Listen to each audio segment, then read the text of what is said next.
O vice-presidente do Brasil, Hamilton Mourão, disse ontem que, em relação aos crimes cometidos durante a ditadura, especialmente de tortura, não há o que apurar abre e fecha aspas.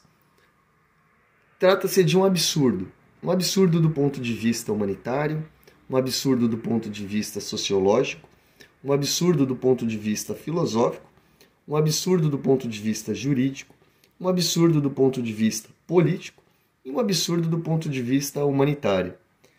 Historicamente, países que passaram por períodos de terror, por períodos de autoritarismo, por períodos de ruptura institucional, precisam entrar em um processo que leve paz, leve pacificação, leve entendimento entre os setores que massacraram e os setores que foram massacrados.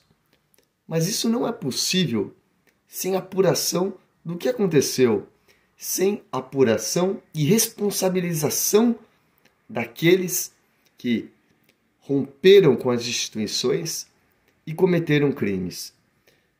Imaginem-se os alemães, por exemplo, após 1945, tivessem adotado essa mesma estratégia indicada pelo Hamilton Mourão em relação ao nazismo.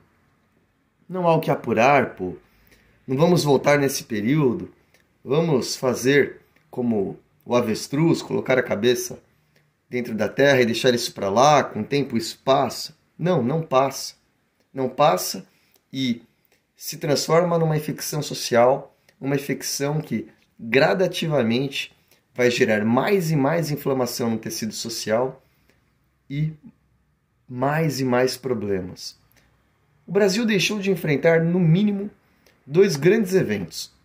Até hoje, a escravidão, que mesmo com sua abolição oficial, sabemos que prossegue enviando ondas de choque social, seja pelo racismo estrutural que nós vivemos, e seja pela a situação de clara desigualdade social das pessoas afrodescendentes em relação aos demais.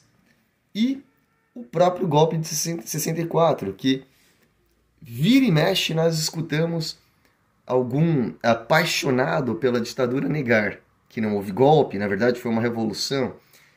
E agora nós estamos nessa fase de negação do fato histórico relacionado à tortura. Não houve tortura, e se caçoa de quem sofreu tortura, e se faz pouco caso da tortura que foi praticada e dos torturados. Pessoal, o fato histórico é um só.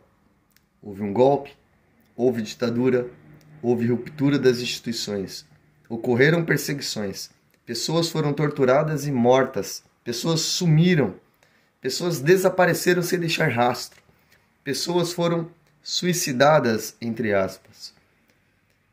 Isso não é algo longínquo, distante. A ditadura, ela acabou há menos de 40 anos. É muito pouco tempo para que ocorra uma pacificação social se não existe um enfrentamento disso. O perdão, a superação, o ir adiante não depende de esquecimento, depende de enfrentamento. Enfrentamento, responsabilização dos culpados, para que aí sim nós possamos pensar numa reparação a quem sofreu e aí sim possamos ir adiante no sentido de nunca esquecer, mas sim entender e superar.